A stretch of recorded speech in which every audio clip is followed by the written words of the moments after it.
to stay. Hello and welcome back to Beyond Boards, a podcast dedicated to the actions and interests of skaters beyond skateboarding. After talking with Fred Mortagne a few weeks ago, I had the opportunity to go meet with another Lyon legend, Jérémie Daclin. Jérémie has been skating for nearly 4 decades. In 1997, he founded Cliché skateboards, one of the very first European board brands which found tremendous international success in the following years, showcasing some of Europe's most talented skaters such as Javier Mendizabal, Pontesalve, Gigi Rousseau or Luca Puig, to name a few. After 2 decades, Cliché was ended in 2016 and Jérémie decided to focus on another project, Film Trucks. So here's my conversation with Jérémie. I hope you'll enjoy it. Never ends.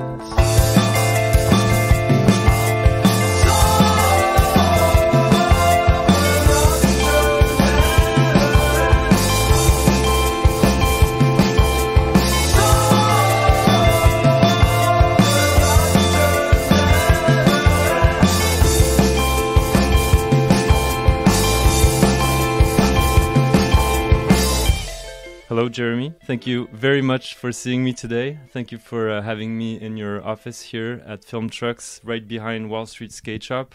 So you have a long history in skateboarding. You've been a very important figure for French skateboarding and European skateboarding. So it would take forever to go through your entire career, but just to get us started, can you tell me a bit about how you started skateboarding? I think you grew up in Lyon, if I'm not mistaken. Can you tell me when and where you picked up a skateboard and how this whole adventure started for you? Hello at first and welcome in my office and in Lyon.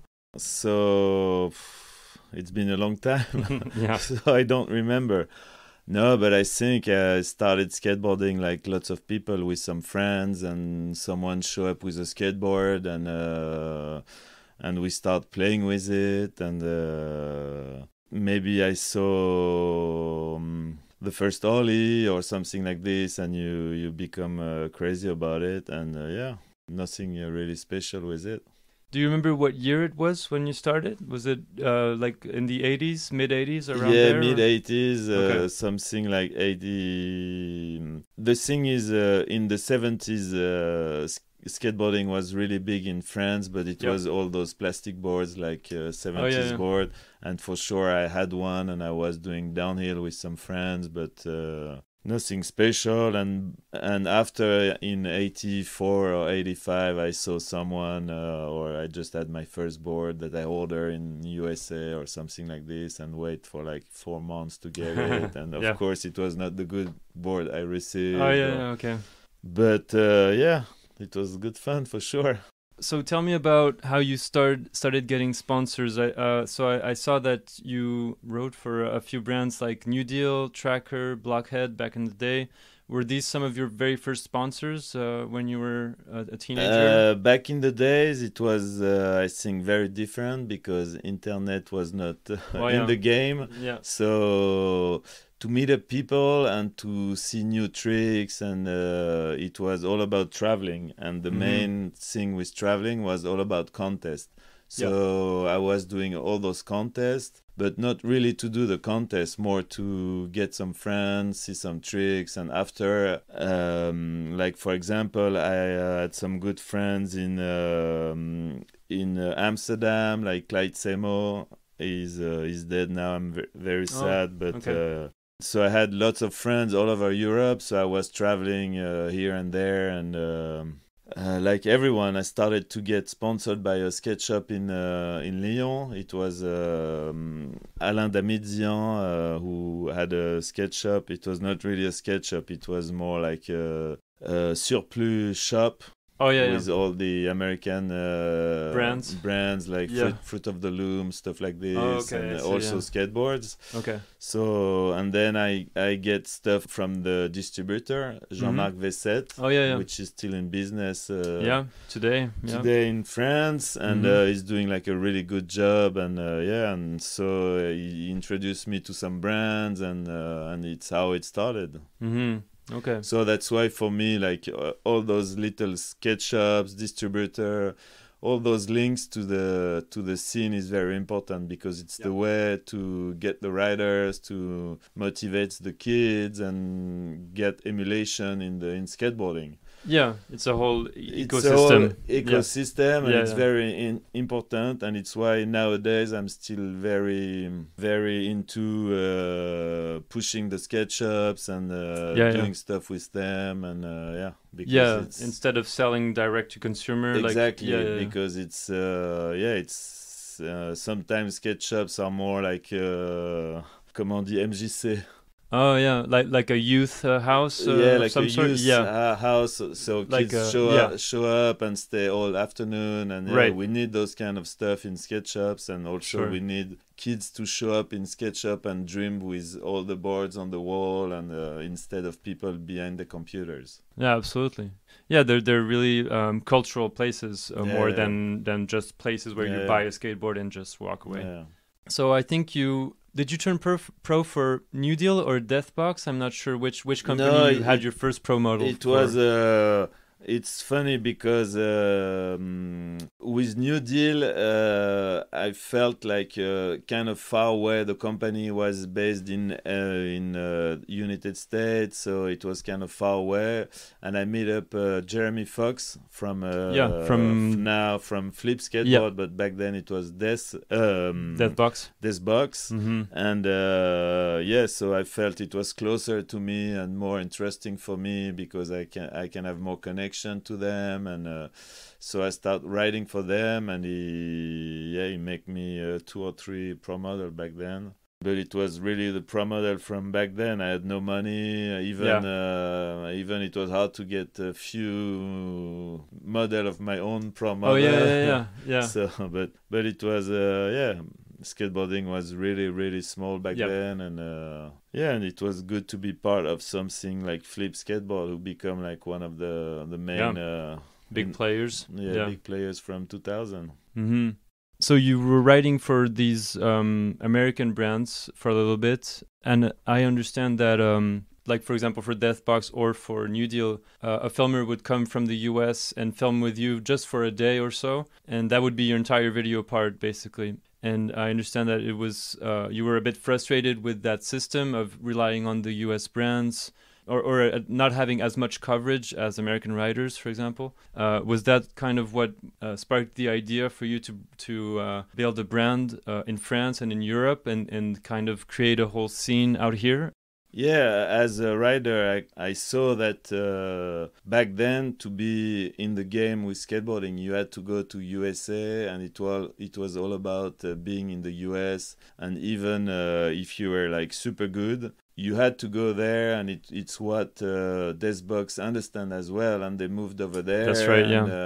And, you had to go every 6 months over there, or you have to settle over there, and it's like lots of people did like Shiny Jeanglin, or lots of people like this, lots of European like this did that. Mm-hmm. But for me, skateboarding was more worldwide, and skateboarding was everywhere.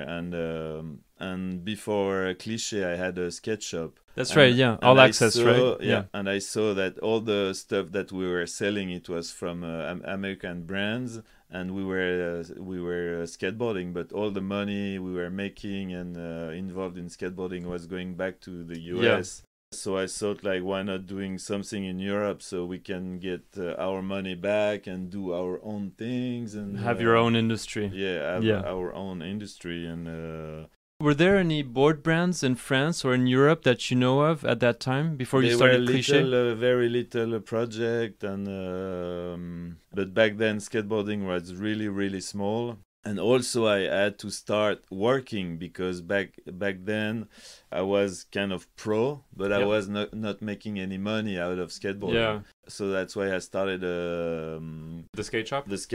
Right. And with a partner, and it was not so great with this partner. So I think, okay, why not doing something by my own? And so I think about this, and slowly by slowly it started like that. Okay. I think you've told this story before, but what was why did you call it Cliché, basically? Why Cliché and not something else? Because in the word cliché, you have a comma, and you don't have some in English, so it was showing a difference. And also cliché means in French means taking a picture, and now it's not really true no more, but back then, being a really good skateboarder, you had to be really close to a good photographer, and it was like a couple, like a good photographer and a good skater. And I always had really close relationship with some photographers and everything, and so that's why it was meaning really something. It was the link with photography, and also the difference between like Europe and America. And so when you started Cliché, did you still have the skate shop, and were you still writing for the other brands? Or? Or you stopped, you quit everything and started to focus just on Cliché. Okay. And that was in 97, right? Yeah, and it was a good experience to have a skate shop, so I knew what was how skate shop were working and what was their need, and No, you built all that experience basically to and used it all to create Cliché. And but in 97 you had to, it was mostly sending faxes to skate shops to show your stock list and calling them, and you had to go to trade shows to show the product, and it was a hustle. It was different. Funny too, but different. Definitely compared to today. It's today it's like sending emails and exactly, very different. So you started Cliché, and I understand that for the first few years you were pretty much on your own, running the whole company, right? You didn't have any like business partners. Did you have someone managing the team or doing other stuff for the company, or was it just a one-man operation basically? No, I was pretty much doing everything by my own. So you filmed the first Cliché video, Europa, and I think shortly after that you had Eric Freinet come on board. I'm not sure if it's right after that or within the same time frame. Because the thing, it was growing very fast, but because I was on my own, I didn't have enough money to buy enough stock for all the orders I had. So I was pretty much looking for investors. So some people show up and introducing by a friend, and it was the Salomon people, and they were pretty nice, and they said, okay, you can keep doing what you're doing, and keep the same freedom, basically. Keep the same freedom, stay in Lyon, do whatever you want, pick up who you want. So I said, okay, let's go. And so I started paying people, and I think it was pretty much also I was the first one to give a photo incentive to riders. I was the first one to pay Euro riders as well. And so I hired Eric Freinet. He was the artistic director, right? Graphic designer. That's and right. He's still now... I'm still now working with him. Okay, for film, For film trucks, and he's doing stuff for Primitive as well. Oh, okay. For other brands as well. Okay. I hire Ben Duran as well as a team manager and also filmer, because filming was the main thing back then. Sure. And I also hire Al Boglio. That's right, okay. To work with us, and So it's what was Al's role basically within Cliché? In fact, I made a tour with him with Mike O'Mealy. I made a Volcom tour because I was riding for Volcom, and I was driving the van and doing like a tour. And we saw them on tour, and they jumped with us in the van, and so we had like a tour, and I become friend and everything. And he had also a skateboard company in Australia. It was Time Skateboard. Okay, But they went bankrupt. Oh, okay. And he had some French family, and so he was touring in France without job, and so I needed people to work with me, and I said, come to Lyon and help out. What about working with me? And but at the beginning we were pretty much doing everything, and because it was lots of work, and so we were packing and doing everything all together, and All right, so we won't go too much in detail about Cliché because you've already talked about Cliché in different interviews and stuff. But just to go through some of the important dates. I'd just be curious to know when, if you want to tell me about this, when you met with Luca Puig, because he became an essential part of Cliché. And I remember the first time I saw him skating was in Europa. At the very end, he has this like trick on the Créteil blocks right before Gigi Rousseau. When did you meet with him, and when did he start riding for Cliché? In fact, getting some riders back then, it was kind of crazy because no one in Europe really knew how to film. Nowadays, every skaters know how to film because they're filming for Instagram and everything. Exactly, yeah.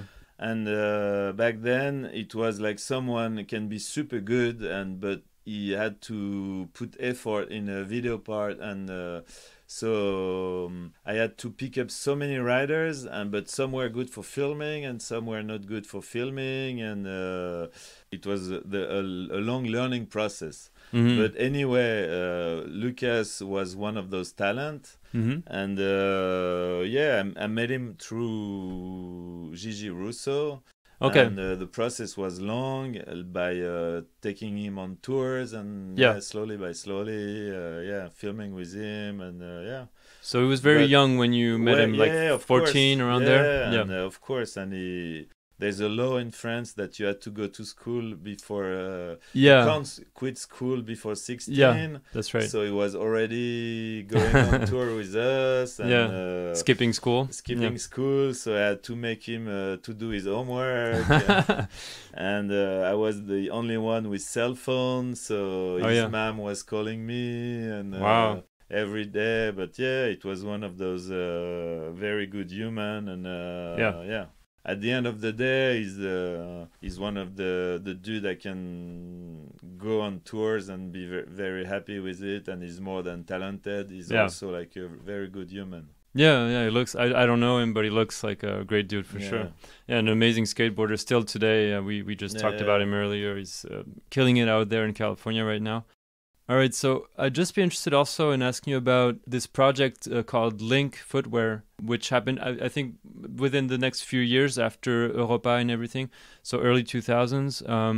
So it was basically a new shoe brand out of Salomon and Cliché, but that lasted for just a couple of years before it was ended. Can you tell me about that whole It was the project? The only thing that Salomon wanted from us, because the shoe business was going crazy back then, and they really wanted to start a shoe company. Mm-hmm. But that was mainly Al's project. He was mainly on this, working on that, and I was the one more on Cliché and also taking care of Link, but he was the one more on Link footwear. Okay. So we worked with them, and we make some projection, but it's a shoe business. It's a really tough business, and after a few years of development, and it was not really working the way they wanted, so they shut it down. Yeah, they shut it down. Mm-hmm. So that's all within the same years, but then Fred Martin took Ben's spot basically as a filmer, and he made, but with you, the second Cliché video, Bon Appétit. Eventually, a few years later, you got this award at the Trans World Awards in the US. You got the best team. That must have been an interesting experience and a great recognition of all the work you had been doing for the last 10 years developing Cliché. Can you tell me just about that night when you got the prize? Before by French Fred, he had pretty much the same feeling as me. He really wanted to go back home and develop. That's right, yeah. So I had enough money to hire someone. So we were working on the same way. So we said, okay, let's do something together. So it was a great moment, and it was a great video. And also in the early 2000s, it was really the boom of Euro skateboarding. Everybody was coming to Barcelona, to Lyon, to Paris, and it was really, I think, all the people and thought that we were the cousin from Europe. So we had like a great relationship with lots of riders, lots of brands, and everything. And back then in 2006, Transworld was the main media back then, way bigger than Thrasher. Yeah. And this election was based on Riders Poll. And we were elected the best team in 2006. So it was one of the best award. So we are really happy with it. And it was good. Oh, it must have been a cool, cool night. Yeah, it was also cool to open the door because it was the first ever Euro company to have this prize. In a way, it opened the doors to Polar and Magenta and all those brands, and And was that the same year that Joey Brzezinski got on the team, or was that after? I'm not sure exactly. Pretty much the same time. Yeah. But Joey Brzezinski joined the team, and it was a good fun as well. Yeah. And he was the first U.S. rider before. Before him, there were only, well, I was gonna say European, but there was also people from Australia and other parts. But it was the first U.S. rider. But back then, it was not really about being from somewhere. It was just being like a good person, good skater, good skateboarder, and also. In Cliché, I really wanted to be all type of skateboarding. For me, it was not about tech ledges. That's why we had like Javier Mendizabal doing transition skating and Lucas doing tech skating. It was more about the same spirit and the same passion for skateboarding, and but with diversity in the skating, the spots, the styles. And that's so why it was kind of make it more spicy and more interesting. Yeah, for sure. And so Dwindle bought Cliché from Salomon in 2009, around there. Can you tell me about that time? What was the move, basically? The thing is, Salomon was not doing really good back then, and they wanted to get rid of few brands. Oh, okay. And we were not in their strategy headquarter as well. We were far away, so it was easier for them to. So they tried to find out the solution, and we decided to look on our side to find a solution to sell the brand also. Okay. And Al knew some people at Dwindle, and they wanted to get involved in Euro skateboarding, and how it happened. Okay. That was in 2009, but Cliché ended a bit after that, but like in 2016, 2017, I'm not sure of the year exactly. But did it change a lot of your organization being within the Dwindle organization, or was it pretty much the same? No, it was pretty much the same because they always wanted to... They had a headquarters in California, but they wanted us to stay in Europe, and they didn't want to change anything on Cliché, so... they let us do what we wanted, and Bud Ball was a good boss, and Okay. So can you tell me about ending Cliché? Why did it end, basically? And what was the process basically that led to it ending in 2016 or 2017?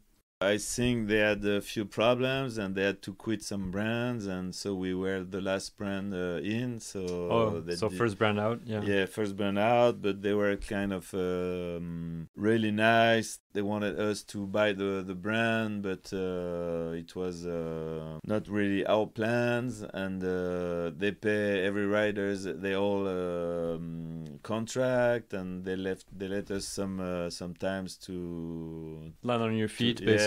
Yeah, exactly. Yeah. Okay. So how it happened. It must have been difficult, especially for you, like ending a company that you had put your blood and sweat and tears into for the last 20 years. It must have been quite a difficult process. But of course, it was 20 years, but it was 20 good years. Yeah, and, for sure. There's something with the 20th anniversary and skate brands. But c'est la vie, and there's a new project going on, and exactly. Yeah.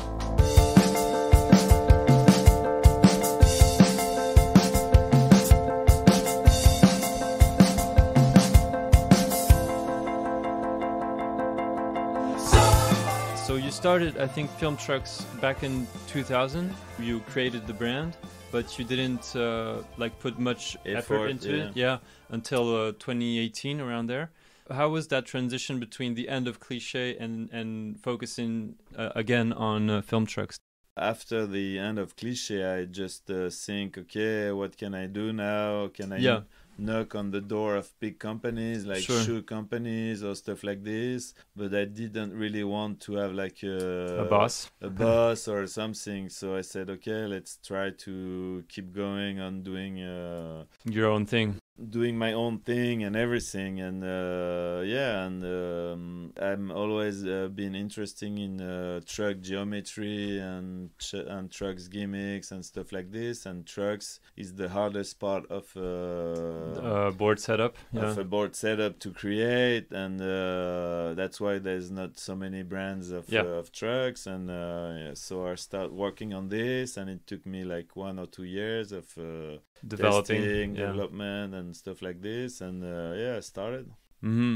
I read in some interviews that you did that it is quite expensive to start a truck manufacturing company, because you have to have molds, right, to create the first trucks and stuff, and each mold is like a few $1,000s or something. Yeah. So it's like a big investment to begin with. But yeah, so you started again Film Trucks in 2018. Can you tell me about the beginning and how you approach it, kind of like a board brand, using all that experience that you had with Cliché, and you're pretty much doing the same thing but with trucks nowadays? So yeah, it's pretty much the same as Cliché, because I'm based in Europe, so there's no people between me and the shop. So trucks are pretty much the same as other brands, but they are cheaper. Yeah. And also I have like more like a close marketing, because I'm based in Europe, so I can travel and do tours. So I really wanted to make it like a more like a board brand approach, like doing more like collabs with artists and lots of colorways and lots of stuff like this. So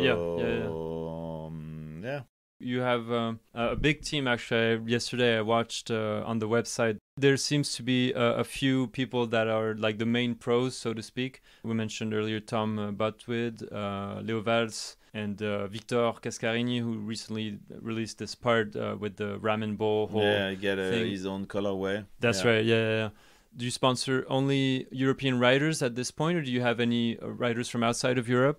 No. I have people all over the world. I have some riders in Japan. I also have some people in the US, like Ben Couple and. That's right. Yeah. Roller Surfer. It's his Instagram name. Yeah. And but yeah, like it's not about where they come from. It's more about their passion for skateboarding, and Can you tell me a bit about the trucks themselves, like how you designed them? I understand that like the base plate is designed on a parking block, and that you also put under the base plate, you indicate the size of the trucks, so it's easier for the consumer and also the skate shop to know which size it is, so they can sell it better. Can you tell me a bit of like basically the main features of the trucks that you manufacture? Yeah, it's a long there's a long explanation. Just a few, but yeah, for example, the base plate is based on a parking block. That's why those angles are cuts. Yeah, okay. And because parking blocks is where skateboarding started pretty much, and it's where we are still having fun. Yep. For example, on the base plate, and also I use some the golden ratio. Yes, I read about that, but I wasn't too sure what it is. It seems complicated. I mean, it's just to bring some funny stuff in it, but like those lines are based on this ratio. Okay. And also I had a little logo under the hanger of the golden ratio here. Like you can see through the base plate. Okay. And you need to know that it's there. Yeah, but it's all those little details. When you design the whole process, you can do whatever you want. So it's better to bring some funny things in it. And but everything had a sense. Like for example, this part is like designed smaller because when you slide, it doesn't grind on the curb. Okay. I mean, it's You really thought it through and tried to design. The kingpin is really low to have lots of clearance here, and there's lots of little stuff in it, and I've been thinking of all those little details for many years, and I'm really happy with the result. And what about the pro model trucks? Do the riders ask you for details like this, or do you usually have a kind of a standard truck that you use, and then you can do some adjustments with the colors or different things? But No, it's all about colorway more. Okay, And about the yeah. special design. And like, for example, with Yellow Ye, Fred Santos, I had like a logo on the base plate here. And, Okay. yeah, but I can add lots of little details of colorway and stuff like this. Mhm. But touching the mold by itself, it's like too expensive, and you can't really Yeah. do something in it. Yeah. It would be too expensive to develop a whole new truck for a every colorway or riders, something. Yeah. I understand. You mentioned that you do collabs with artists. I saw that you did one not too long ago with Ed Banger Records. Can you tell me about some of the collabs you've had, or some that you're working on right now? Some of the artists Like, you've... for example, I did some with Fuzz. Oh, yeah, the heroin guy? Heroin Yeah. dude. Okay. Yeah, I did some with many people, like with Blast in the board company in England. Mm-hmm. I did, many. And also I did some colorways with some riders, and Mm-hmm. but it's always fun to do those kind of stuff. Yeah. Mm-hmm. Yeah, I'm sure. Aside from film, you also have developed a wheel brand called Bonjour Urethane. I'm not sure how to say that this in is English. the really Urethane. beginning. Yeah. Yeah. And also Into the Wild Skateboards, which seems to be, at this point, from what I understood, more of a passion project than a serious board brand, in the sense that you're doing models for legendary pros like Eric Dressen or Pierre-André Saint-Isaac, people like that. You did collabs with artists like Fernando Elvira, who you worked with at Cliché, or Phil Morgan, Javier Mendizabal, former Cliché writer. Can you tell me about those both brands, how you approach them? Do you do... For Into the Wild, I did stuff with Pontus Alv, Okay. And with Brian Lotti as well. And this is all started because we are skating like a special way, and we needed some special boards, like shaped board, and with some with slick, some wheel well, and some stuff like this. They were really hard to find, so I started doing my own boards, but blank. And slowly by slowly, I thought, why not doing stuff with some friend, adding like a nice graphic on it. And it's how it started. And this brand is more to give free boards to my friend, and it's more a friend by friend for friends. And and it's more only like artists that I know that doing the graphics, and it's more fun stuff, and it's very limited quantities of boards. And do you want to keep it that way, or do you want to develop it more? No, I really want to keep it slow and mellow, and it's more, and I really want to have some really like quality boards with lots of detail, like prints on the side, and really, bring the same detail than you do with trucks, with film trucks, to the boards. Really quality stuff, and But then limited quantities then. Right. Okay. I understand. I did some board with guns as well. And, And recently I did one with Pierre-André Saint-Isaac. Yep. Because he was one of the first international French pro, riding for one of those big companies back then, Sim Skateboard. And no one really know about it, and because it's too long ago, and but it's good to bring back those stuff, and lots of funny boards and nice boards, and What are some of the projects that you're working on right now with all those brands? Basically, I'm sure you have like maybe some travels you're gonna do, new videos, new content. I'm just with the back writers. from Barcelona for a little short skate trip with Yellow Ye, because he's going to have his colorway. Oh, nice. And he's also having his own pant company. So into the trucks, a free label is coming. When you buy the truck, you have a free label that you can iron on nice. your pants or everything. Yeah, good idea. And, cool.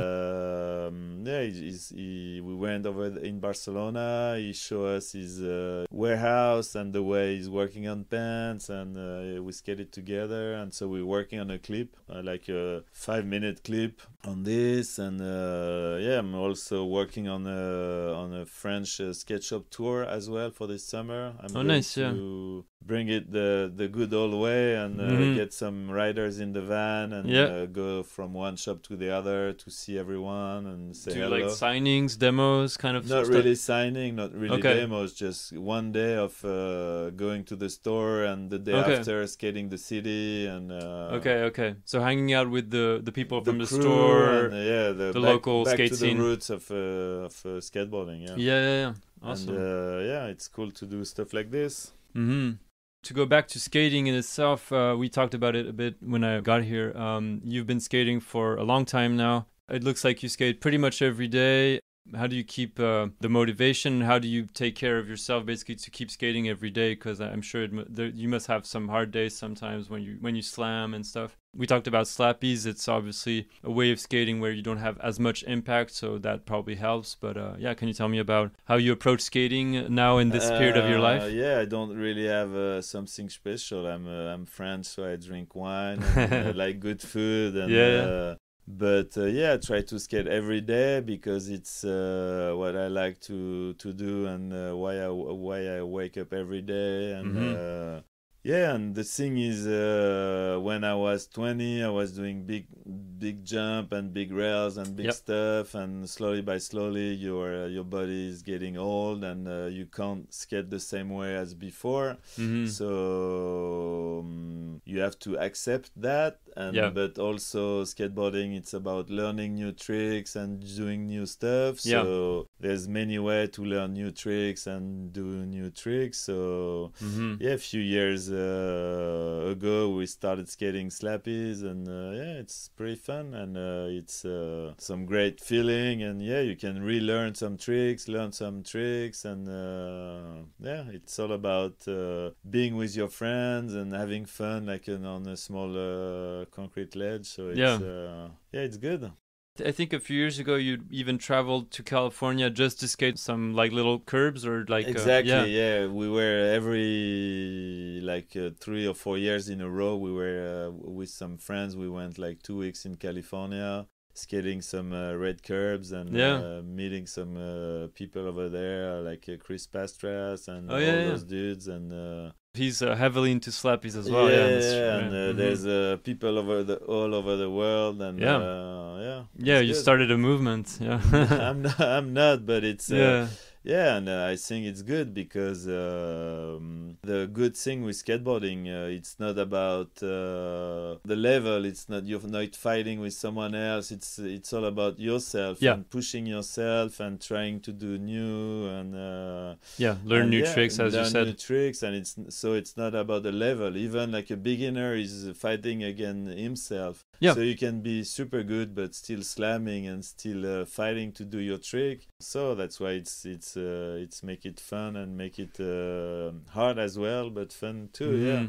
It looks like skating is now accessible for everybody at any age, whereas when I started skating in 2000, it looked like skating was pretty much within, 10, 11 years old until 30, maybe 35, but after that you were kind of done. And now it looks like you can, you're an example that you can skate in your almost 50s and really have fun. Or even Tony Hawk, he's on a different type of skating, of course, but he's a demonstration that you can skate at a very high level and have fun and not do 900s anymore, but still do some really interesting tricks and stuff. So that's really inspirational. I think lots of people are pushing the limit, like Lance Mountain and all those dudes as well, Mark Gonzalez and all those people, and we try to have fun as long as possible, and as long as your knee let you skate or your back or exactly.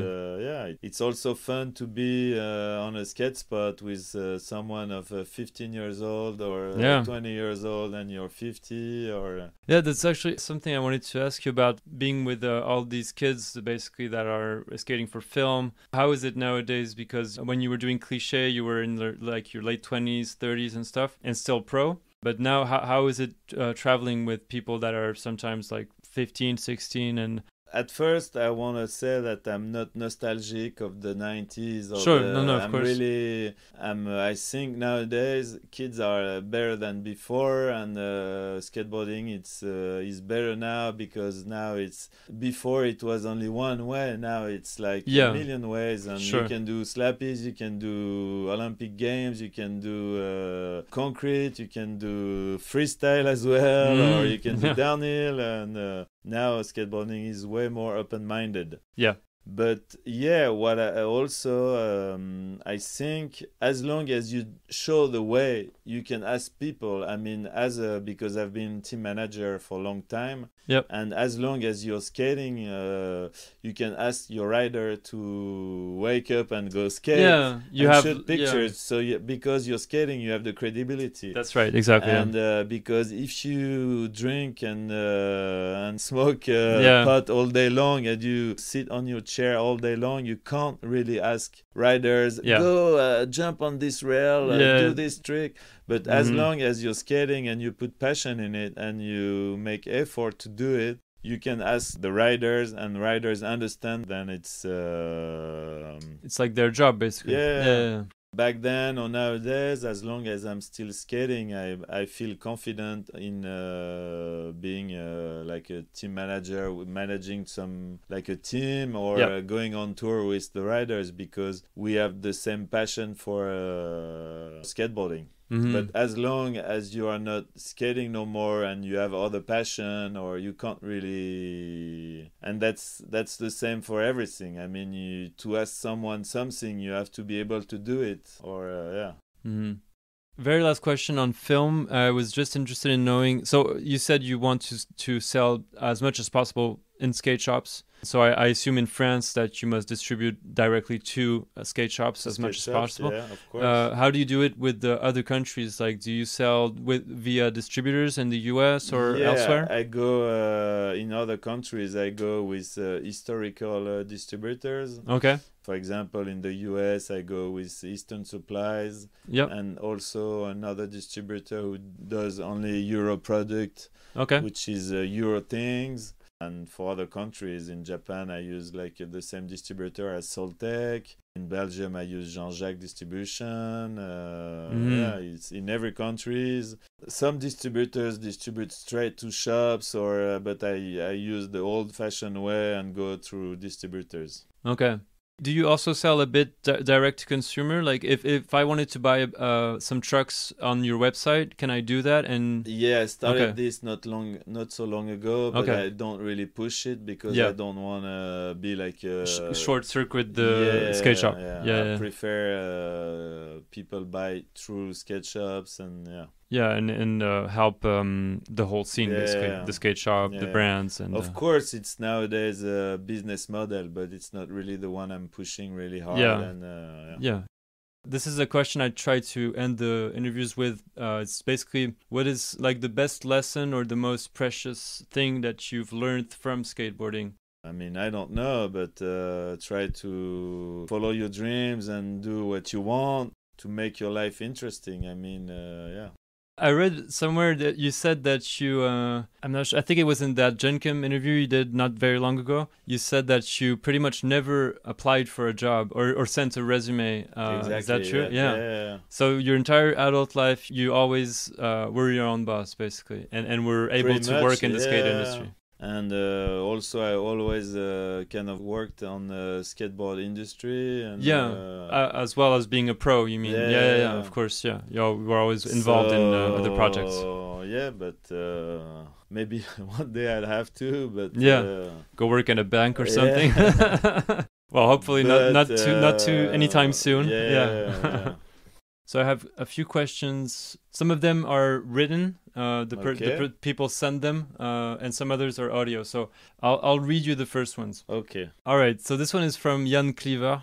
He says, ask him about the time when he thought sabotaging the first Tortilla Jam, which was a SIG competition format around 2000 that America held, inviting the European scene and going around actual spots in the city in a double-decker for best tricks sessions. So sabotaging that first Tortilla Jam in Barcelona was a cool anti-corporate punk move. As some sort of patron saints of localism, I think Jérémie and the team had discovered the skating mecca maybe about a year ahead of the curve. Jérémie, Alexis Zavialov, and maybe a few others spilled oil on the Magba ledges in order to keep them free from fellow tourist Euroskaters and alleged commercial skate events.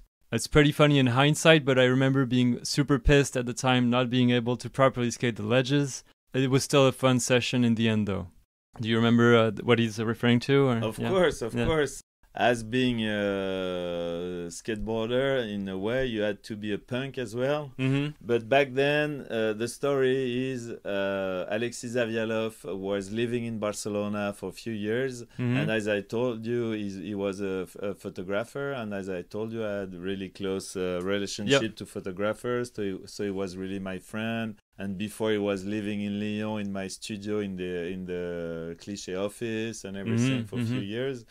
Anyway, he told me, some people are going to show up and fucked up. All those kids are going to come to the spots, and then after it's going to be impossible to skate. And those competitions think they're going to skate parks, and this is street, and you have to respect the streets and leave it clean and leave it respect the pedestrian and everything. And that was the beginning of Barcelona, and it was really going crazy and wild. And but at night we bought like a big bottle of oil and throw it on the landing of the big long ledge of Magba.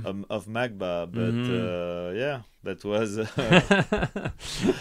and because back then they were coming to spots, putting like big stickers all over, and and we were more defending like pure street skating and raw street skating, and I see. that was nothing to do with like contest or anything like this. And but that was a point of view. And but in Barcelona they had some millions of spots, so the contest happened in some other spots, and they don't really no one really knew about it. And but it's a pretty funny story. That was funny. Okay, so this one is from Pierre-André Senizargue. We talked about him earlier. He said, why did you make this tribute board for me? I'm just a regular skater. And what was your last pair of Edney's shoes? My last pair of Edney's shoes. You've been skating Nikes for a long while now, right? Yeah, but I was maybe 95 or something like this, like Salle Barbier shoes. Mm-hmm. And so I made this tribute board because he's not one of a single skateboarder. He's also like a skater-owned company, and the first one who started like a skate-owned company, and he's still going big, and he did some amazing stuff for skateboarding. So that's why I made this tribute board. Okay. All right. The other ones are audio, so I'll have you listen to them. Okay. I won't tell you who it is, so you can have the surprise. GG. So nowadays, basically the skateboarding industry is pretty connected on a global level. But back in the days, the European skate scene and the US scene were basically completely different and completely separate. Your brand Cliché has always been very Euro-centric and really focused on your local scenes and what you had going on. But was there ever a time when you thought about moving to the US? And basically that's the question. Did you ever think about moving to the US, and were you always confident about creating the same kind of vibe within the European skate scene? Because basically you're one of the guys who kind of really pushed the skate scene there. So big ups to you, man. Hello, Lee. No, I never thought about moving to the US, and but for like 20 years I was going like 2 times a year in the US for trade shows or for skating, and so I was going very often. But the whole everything about Cliché and film trucks, it's about staying in Europe and starting like something here and have some money back to grow up the Euro scene and everything. And if I am confident with the Euro scene, yes, of course, because right now one of the biggest companies is made by Pontus Alv in Europe, and all the tasty company and tasty videos are coming from Europe, and so yeah, nowadays Europe is very important, and with Instagram and all those videos, now it's not really where you come from. Also, it's also the spirit behind, and yeah, it's much more global. Yeah. All right. So next question. Hey, Jérémie. So you've been skating like a maniac for more than 35 years now. Obviously, you witness a lot of change in terms of tricks, board size, and overall trends. So my question is, do you have a favorite era in skateboarding? And if yes, which one would it be? Did you recognize the voice? Or? No, sorry. It's Eric Frenet. Oh, yeah. all right. Yeah, in English it's harder. So yeah, but favorite era, basically. No, as I told you, I'm not really nostalgic with skateboarding, and I thought every era were cool. But the thing with nostalgia is you only pick up the best of it, so you don't remember the bad with those era. But I think nowadays skateboarding is incredible, and I think tomorrow it will be even more incredible. Yeah. Perfect. Well, I think we can end it here. Thank you very much, Jérémie, for seeing me. That's it for my conversation with Jérémie Daclin.